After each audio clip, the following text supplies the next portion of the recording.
vamos llegando ya a las 5 de la tarde. En estos próximos minutos de programa vamos a reflexionar sobre las consecuencias económicas de la pandemia. Lo hacemos con el economista y experto Darío Serrano, a quien también en esta tarde vamos a conocer. Darío, ¿qué tal? Hola Carlota, buenas tardes, ¿qué tal? Nada, Buenas tardes. encantado de estar aquí con vosotros. Bueno, lo primero que vamos a hacer va a ser conocerte, claro. Cuéntanos un poquito de dónde eres y sobre todo, bueno, pues cómo te decidiste, ¿no?, a estudiar economía, por dónde te especializaste y que has trabajado, además, que lo tengo yo por aquí apuntado, en el Banco de España.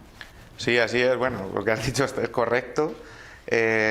Bueno, comencé, o sea, soy de Fuente Pelayo, y así para presentarnos, un pueblo de aquí. Bien, buen comienzo. De la provincia de Segovia. Y nada, pues estudié economía en la Universidad Autónoma de Madrid. Después estuve pues unos 4 años viviendo en Alemania, fuera de España, y allí me especialicé en un máster científico en economía, pues porque eso me sirvió pues para adentrarme un poco en el mundo de la investigación académica, etcétera, y eso me llevó pues luego a poder optar a trabajos de investigación académica en instituciones pues de consultoría privada o también en instituciones públicas de análisis económico, como puede ser el Banco de España. Y o sea, eso ha sido un poco... Así, resumen rápido. Resumen rapidísimo. Y ahora concretamente, desde marzo, estoy trabajando en CUNEF, que es el Colegio Universitario de Estudios Financieros, que también está en Madrid. Y bueno, pues casi la única cosa positiva que podía tener la pandemia era la posibilidad del teletrabajo. Con lo cual me estoy aprovechando de esa pequeña posibilidad y estoy trabajando todo este tiempo, desde marzo del año pasado, en Fuente Pelayo, en mi pueblo, lo cual pues también es algo bastante nuevo y muy bueno para mí, porque me permite pues estar cerca de amigos, de la familia y poder seguir trabajando en lo que me gusta. O sea, así te pinta un poco quién soy y qué hago. El panorama. Exacto. Madre mía. Bueno, interesarse, ¿no?, por la economía ya es de valientes, ¿no? Pero es que encima trabajar en el Banco de España, encima pues soy una persona joven y que diga, no, yo, vamos, para adelante. Aparte me voy fuera a estudiar y luego cuando vuelvo, pues oye, nada más y nada menos que en el Banco de España.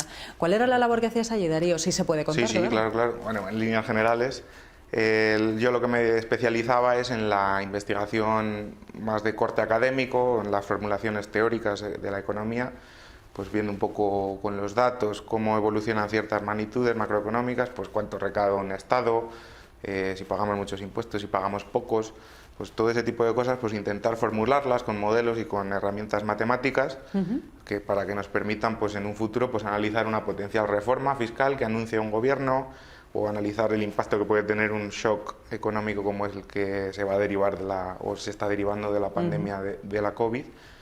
Y eso es mi especialización. Y en temas ya más concretos, pues me especializo mucho en temas de renta, de desigualdad, de cómo los impuestos pueden contribuir a aumentar o a disminuir la desigualdad de renta que hay en España o en las distintas regiones españolas, y ver pues cómo con las herramientas fiscales que tiene un Estado, pues gravando más, gravando menos, poniendo ciertos impuestos en un sitio, quitando de otros, cómo con esas herramientas conseguimos pues aumentar por la productividad de la economía y hacerlo de tal manera que no dejemos a nadie atrás. Porque dejar a gente atrás al final tiene un coste económico para el futuro muy grande, porque estás dejando ahí un núcleo de población un poco inútil para que luego te sirva para el futuro. Entonces ahí es donde me especializo, en ese campo. Qué interesante. Pues fíjate que si quieres pasamos ya a este análisis, a uno de los aspectos que nos has comentado en los que te has especializado, que es el análisis de cómo nos va a afectar la pandemia pues a nivel económico. Ya cuando se decretó el estado de alarma, el presidente, ¿no?, Pedro Sánchez, salió a decir que, bueno, pues que lo que nos esperaba por aquel entonces, 14 de marzo, era una tremenda crisis económica que ya nos avisaba, ¿no?, que iba a venir y que serían pues una situación parecida a la posguerra, después de la guerra civil. Desde luego, o sea, la diferencia es que ahora contamos pues con un estado de bienestar mucho más potente y con unas herramientas que se han desplegado no solo desde los gobiernos autonómicos o nacionales, sino también desde los europeos o supranacionales, pues un despliegue de política económica como nunca antes se había conocido.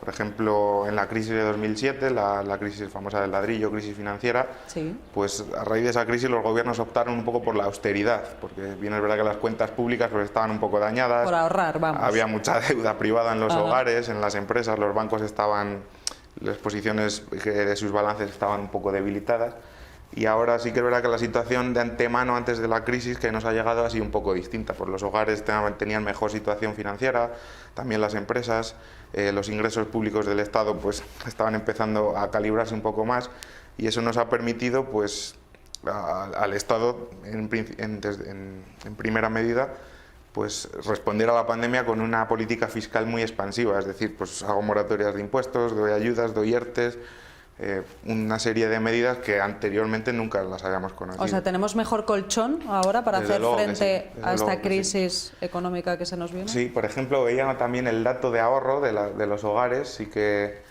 actualmente con la pandemia pues hemos visto como la renta ha disminuido un 3%, perdón, la renta de todos los hogares, pero en media, pero el ahorro ha aumentado mucho, o sea, tenemos una parte, un activo, muchos hogares están metiendo dinero en ahorro, y ahora mismo hay unos 100.000 millones en toda España, son cifras que igual no las ponemos magnitud, que nos va a pues eso que dices, un colchón que nos va a permitir, pues en cuanto se reactive la economía, pues volver a inyectar esa liquidez o ese ahorro al sistema y reactivar la economía de manera mucho más rápida, cosa que en anteriores crisis no pasó. Sí que aumentó un poco el ahorro, porque siempre en situaciones de crisis tendemos a ahorrar más, pero no teníamos ese colchón que tenemos ahora. Estamos viendo, fíjate Darío, imágenes de restauración, ¿no? De restaurantes, bares que han cerrado el interior ayer mismo, ¿no? Y bueno, pues de nuevo vuelven a tener esa preocupación también de qué va a pasar. Por lo menos durante 14 días van a estar cerrados, ¿no? En el interior. Es cierto que hay buen tiempo, ¿no? Y que la gente pues está disfrutando en las terrazas, pero son uno de los sectores que más está sufriendo, ¿no? Durante la crisis sanitaria. No solamente la hostelería, también pues las agencias de viajes, por ejemplo, ¿no? O el turismo. Correcto, toda la economía presencial, digamos, también muchos comercios ligados pues a actividad, no solo del turismo, sino actividad social. ¿Se pueden recuperar? ¿Se pueden llegar a recuperar? Pues yo creo que sí, se pueden recuperar. De hecho, no hay una receta económica clara ahora mismo en lo que no tengamos vacunación. Si me preguntas cuál es la mejor política económica ahora mismo, vacunar. Sin duda, vacunar, después vacunar y luego volver a vacunar. Y lo estamos viendo en Israel, lo hemos visto en pequeña medida también en Gibraltar. En China, ¿no? Lo hemos visto en China en parte, porque China, todos los datos que tenemos, no podemos creernos todo, o no siempre tenemos conocimiento de todo, pero en Estados Unidos se está viendo como a medida que se va vacunando a gente, se van levantando las restricciones, pues se vuelve a generar empleo, se vuelve a reactivar la economía. También ellos han desplegado, como te digo, un paquete de reformas fiscales expansivas, de ayuda a las empresas directa, de rebajas de impuestos, etcétera, mucho más potente que el que se ha podido llevar a cabo en España. Que en España yo creo que vamos a llegar a esos niveles con las ayudas europeas. Eso es otro punto, ¿no? Importante, el de las ayudas. Siguen pidiendo a los hosteleros, ¿no? Y cada vez que hablamos con ellos y cada vez que hay una nueva medida, insistiendo, las ayudas, no hemos recibido nada desde el mes de marzo y seguimos pidiendo y esperando esas ayudas o ERTES que no se están cobrando. ¿Qué es lo que está pasando con esto? Porque es verdad que, bueno, todos sabemos, ¿no? Que hay muchos ERTES que no se están cobrando, que las ayudas no llegan. ¿Por qué, Darío?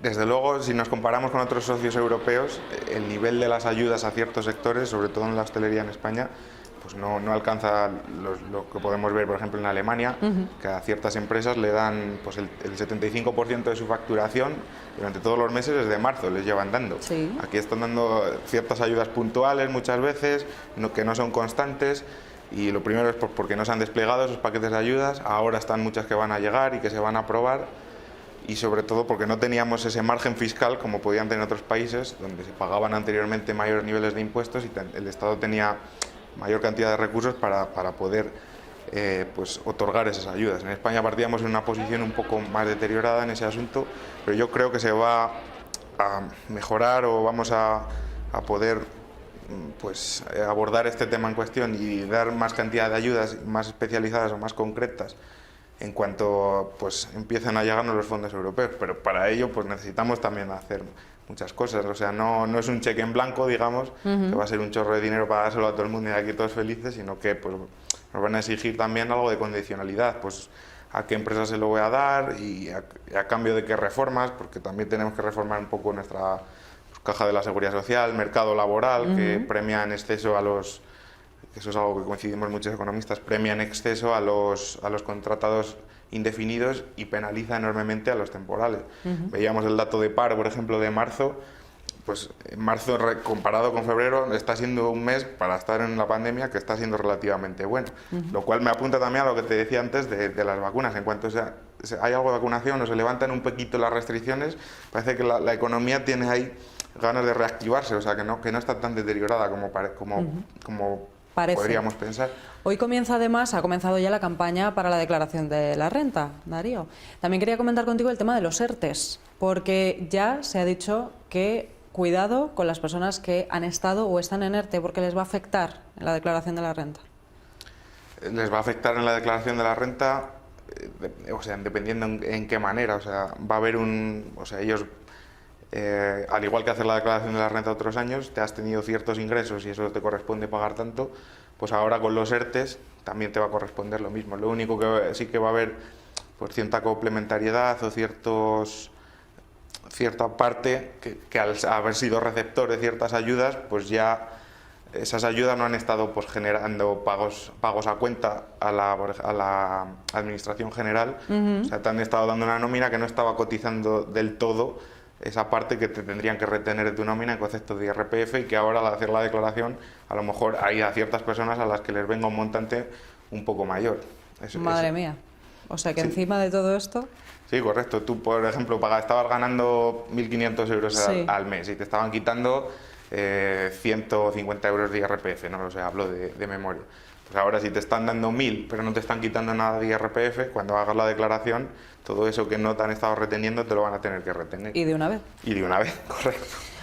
Madre mía, bueno, me voy a quedar, fíjate, para terminar así de forma positiva, con esa receta. Antes nos has dicho, bueno, no tenemos una receta, no ahora mismo que vamos a decir, bueno, pues ¿cómo vamos a salir de todo esto? ¿Cuál es la solución? Esto, bueno, por una parte sí que lo hemos dicho, ¿no? La vacunación. Desde luego. Ahora mismo es la solución. En el momento, ¿no?, que ya se está avanzando en la vacunación, es verdad que poco a poco parece que, ¿no?, todo se va recuperando. Yo soy ciertamente optimista y creo que la recuperación puede ser rápida en cuanto consigamos vacunar, porque lo que te decía, pues las políticas económicas que se han desplegado, tanto de los gobiernos autonómicos locales o centrales de España o los europeos que están desplegando, eso por un lado, porque la posición de los hogares, pues hay cierto ahorro y cierto tal, y eso anteriormente en otras crisis no se veía, pero claro, esto es algo que tiene cierto margen, o sea, esto no se puede estirar toda la vida. Al final, si estamos gastando, es como una casa, si estamos gastando toda la vida y nunca nos paramos a ahorrar, pues al final va a explotar por algún lado. Pues ahora es lo mismo, estamos en esa parte en la que estamos haciendo un esfuerzo todos por mantenerlo, pero eso no va a durar toda la vida. Entonces, por eso es tan importante agilizar ahora el proceso de vacunación, porque en cuanto antes empecemos con la recuperación económica, más rápida va a ser esa recuperación. Y yo sí que soy ciertamente optimista también. Oye, pues qué bien, esto nos tranquiliza también, ¿eh? Que haya tranquilidad, ¿no?, por parte de los que más sabéis, ¿no?, de cómo va a ir todo esto de la recuperación económica y la crisis, que haya alguien que, bueno, que te dé cierta tranquilidad, pues oye, se agradece. Yo siempre hablamos en términos generales, claro, luego siempre sí. Hay casos particulares que es imposible cubrirlo. Nosotros estudiamos un poco todo desde la situación desde arriba, pero luego sí que hay colectivos que irremediablemente van a perder, y por eso es tan importante aprovechar los fondos para identificar esas empresas pequeñas que van a sufrir. E invertir ahí, ¿no? Exacto, correctamente. Darío, muchísimas gracias por haber estado con nosotros. No tenemos más tiempo, pero la verdad que, bueno, que nos quedaríamos hablando toda la tarde, no largo y tendido, porque hay mucho que hablar sobre este tema de cómo nos va a afectar o cómo nos está afectando ya la pandemia en cuanto a la economía. Pero eso sí, vemos cómo va avanzando la situación y dentro de un poco, ¿te parece?, volvemos a analizarla. Genial, Carlota. Porque además da gusto, ¿no?, Encantado. hablar con alguien, ¿les parece?, que lo explique así de forma que todos lo podamos entender. Muchísimas gracias, Darío, un placer. Nada, gracias a ti, Carlota, Gracias, y gracias a todos. Nos vamos, despedimos ya nuestro programa de hoy, se quedan ahora con la videoteca y nada más, darles las gracias por habernos acompañado en esta tarde ya de miércoles, y mañana les veo como siempre a las 4:05 de la tarde con más de 8 Magazine en directo, ya saben. Hasta mañana.